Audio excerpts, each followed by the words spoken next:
Okay, so I tried to put it into ZBrush, and it gave me a problem because, of course, there's N-gons like everywhere. So generally, you don't want to do this, or you definitely don't want to rely on this. But we're gonna go to Mesh, Clean Up, Faces with more than four sides, Nub Manifold, and Lamina. You definitely want those. Selected, we're gonna hit apply, and it's doing like really terrible things, but that's fine. Poly cleanup, because ZBrush doesn't really care about topology, and we're gonna retopologize anyway. So,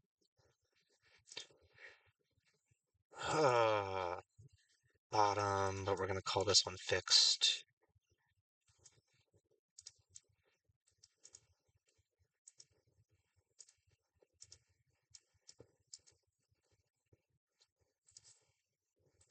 Why wasn't that listed in there?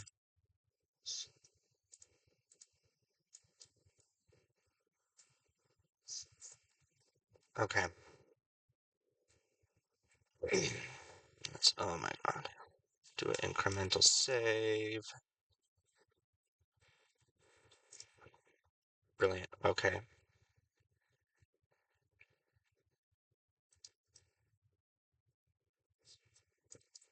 ZBrush.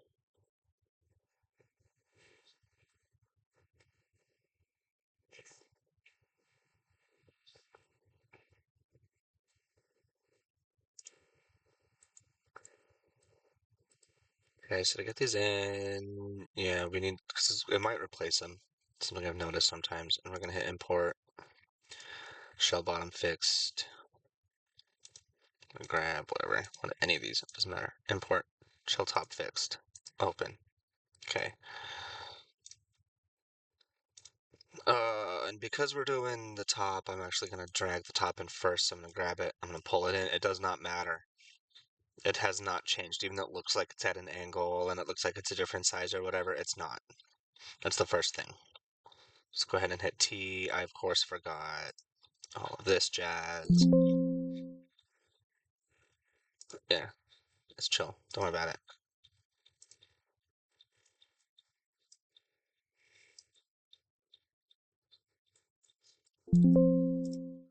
Oh, zBrush.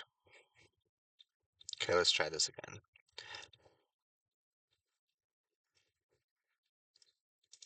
Go away. This is a clean install that I like just put on here, so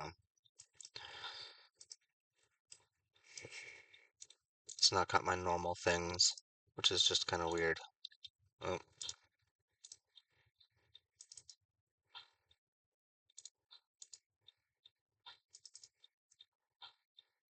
okay, let's drag the top in. You can either hit edit or hit T. We already know that it's a poly mesh. So now if I click on the face, it's going to bring me to the front view. And boom, here we are. I always save at this point. I'm going to call this turtle shell. Okay. Hate the texture. Let's go something matte cap gray. Cool.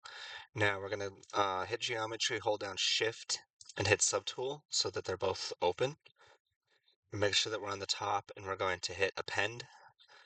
I'm going to find the bottom. Why isn't it listed in here? Wait, why isn't it listed over here? See, this is what I said where it replaces things sometimes. It's weird. Bottom. There we go. Okay, now we want the top. We want to select it here first. Like, here first, and then worry about down here. And this is probably just going to take a couple of times to get used to really what's going on here. Let's go to the bottom.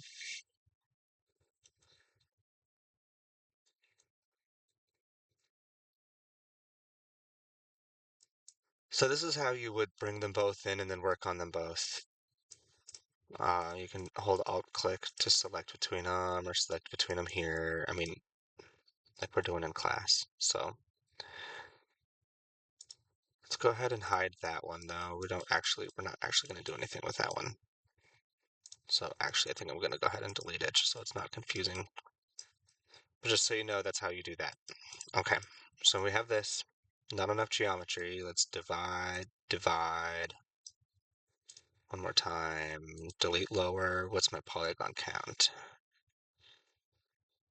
44,000. Okay, cool. So then I know since that's not a whole lot, we can go into Dynamesh and let's make this 1,000.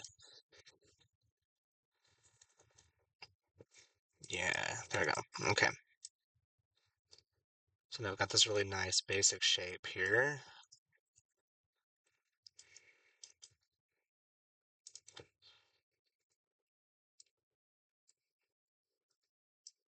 Hit X and it turns on my snapping. I don't want that on. Voodoo nonsense. And then I wanna, oh my god. Um, auto masking. You know what? We're just gonna dock it.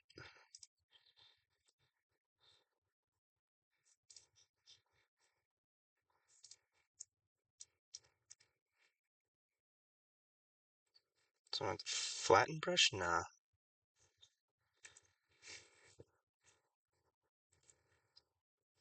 And you have to turn on the backface mask on every single one, and you really want to make sure that you do that with this because it's so thin. Look, let me show you over here. If I turn it off and I paint something, right? It sucks it up from the bottom. But if I turn on the backface mask and do the same horrible thing, it does not. Okay. So I'm gonna smooth.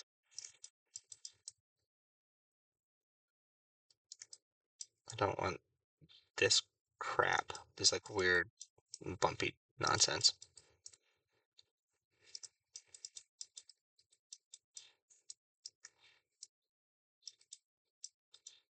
Cool. Okay.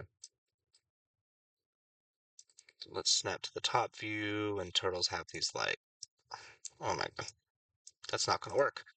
Okay, so I definitely want this brush, but I want a different alpha, maybe 12 stroke. Let's go a bit smaller, and let's turn the intensity down.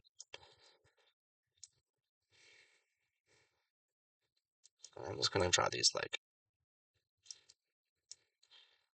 shapes.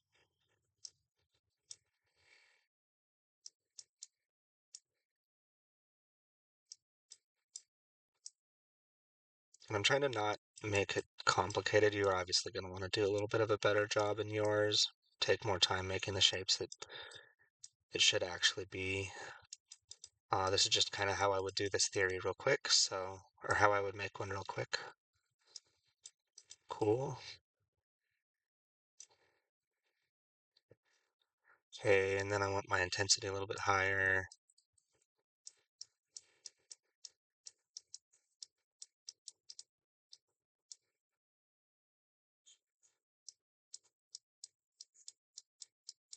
So I'm using the clay buildup.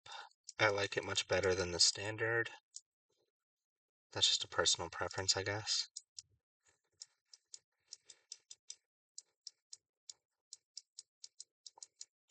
Okay, and then I'm going to grab the clay tools, BCT, or sorry, not clay tools, clay tubes. Okay, and I want, let's see, depth. And I want this to be like 1 or 2, or if you're doing it by hand, just like right at or right above the line. Yeah, there we go. And then I want the alpha to be something like 12. So that's a little bit smoother. And this is just going to fill in the gaps.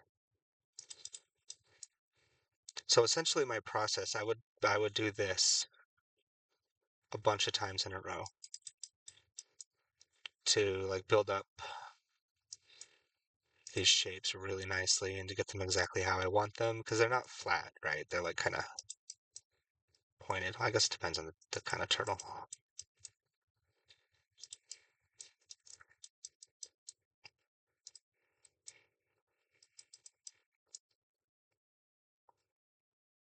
Okay. So then let's, whoop,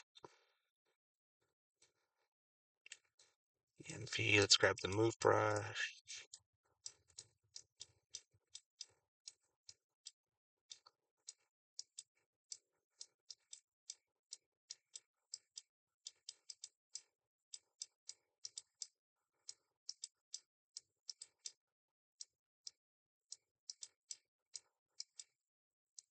Oops.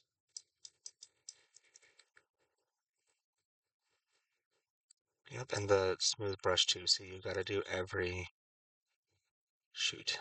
You gotta do every brush with the back face mask on. The clay tubes, and I want to make sure that I turn on here in auto masking, back face. That's just, yeah, it's chill. Thanks for the warning. Bit more rough and ready this time.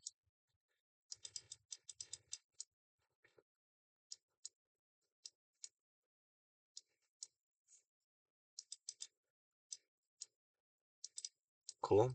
And then BMV for the move brush. Turn on my back face mask.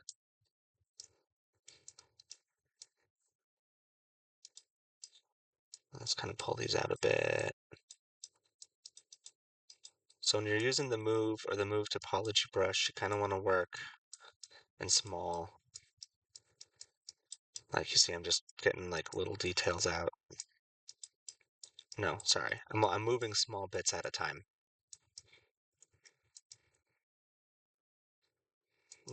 Control select or control drag when you get the weird little artifact things. Just continuing to pull these out.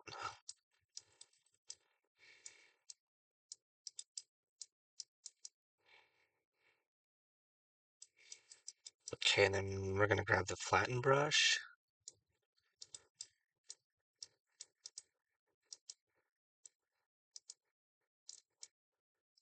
And just kind of flatten some of this out.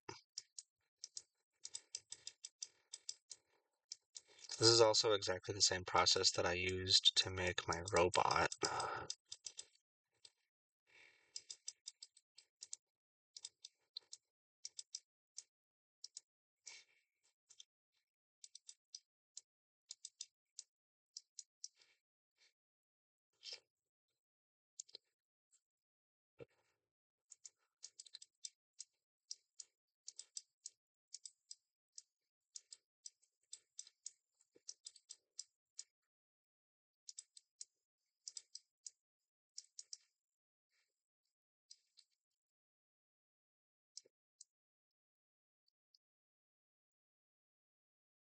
Okay.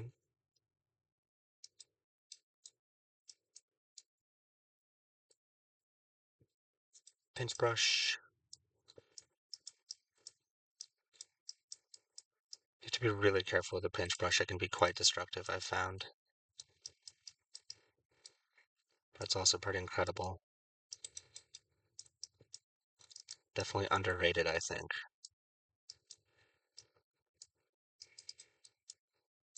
Just kind of refine some of these shapes a bit.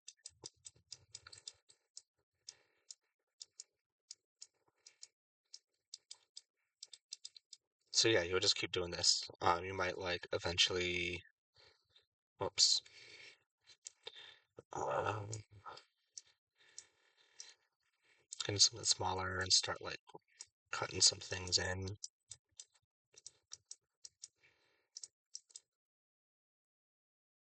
Yeah, I don't know, something I had was off back here, but you just want to always make sure that you're not doing this.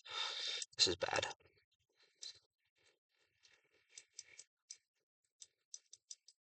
Oh, was that pinch brush, I bet. Okay. Anyway, I'm gonna into the brush. Let's make it quite a bit bigger. Shift. And while I'm holding shift, I'm gonna change my intensity to like, I don't know, 30, 44, whatever. We'll go all the way. We're gonna lose some of the detail, but that's fine. So I'm just gonna smooth. And essentially this just gives us shapes. And so like, yeah, keep doing this process over and over and over and over. Another tip that I can give you is like there's this hard edge right in here. Actually, that's kind of nice. This hard edge right here. That's bad. That'll haunt you forever. So you either like fill it in with the clay tubes to make a nice transition. That's probably the best way, honestly. And then go for your flat brush, really small, or like a high polish, really small, and just kind of work out the bumps, the horky borkies, the little things, because you'll see them. Like even after you finish your even after you put like details on, you'll still see like this little divot right here. I would take a tube and just like fill it in, smooth it out, see where I'm at. You know, it's a little better. It's a little divot, fill it in, smooth it out. So the more precise, if I was like more precise when I did this to begin with, I'd have less of these divots to fill in, whatever.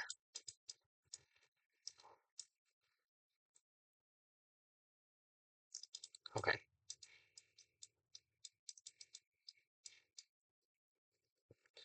And the final brush is going to be the damn standard, which I'm just going to use. Let's go a bit smaller. I want to actually tell it to add. And what I like is that with the damn standard specifically up over the pinch brush is that you can hold down shift, get nice straight lines.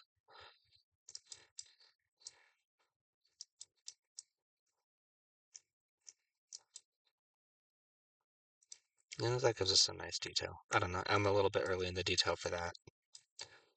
But then the other thing that's kind of cool that you can do with damn standard is I'm going to turn on color spray, turn up the stroke, and it does this kind of a thing. Let's do sub, let's turn down the intensity quite a bit. So we can not only get some nice little details in here and some nice like texturing and patterning and things, but it also kind of undoes or erases some of that other jank. So,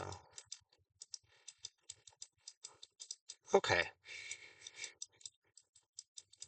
Obviously, there's still a lot more that could be done with this, but there I go with the back face mask again. See, it's super important that you're always turning that on, but the way that we set it up with the custom config, you should have this auto masking back face mask button. You should have it just like in your UI somewhere. So make sure you're paying attention to that. Cool. So let's say this was done. I'm gonna close off that side. Let's save. And I'm gonna look at my topology. It's okay. Could be better. So if I had my other shell that I was working on with this resolution, the only thing really that, I mean, you just slide it until it works for you. The only thing really that is important is that when you're going to decimate, you want to make sure that every piece is the same resolution to start, or they're going to look funky at the end result. So what I mean by that is if I had the bottom, if I had it on here and I had sculpted out a lot of detail on it too, I want to make sure that they're both set to the same resolution before moving on to the next step. So a lot of times you won't, you'll have like one piece that you've got on like 2000 resolution because it's the face and you're doing really, really tight details. But then you have a part that's like 500 revolution or resolution because it's like, I don't know, a shoe or a hard surface or something, but they're the same model. Um, so yeah, before you do the lower poly, the decimation, you want to just check that they're all the right resolution to start with. Okay. Shift F turns on and off that view, and it's actually kind of important because sometimes you have like multiple groups, poly groups, and you want to make sure that you only have one. Control W will get you back to one. So here we are. I'm gonna go ahead and stop this and then pick it up again for the next part.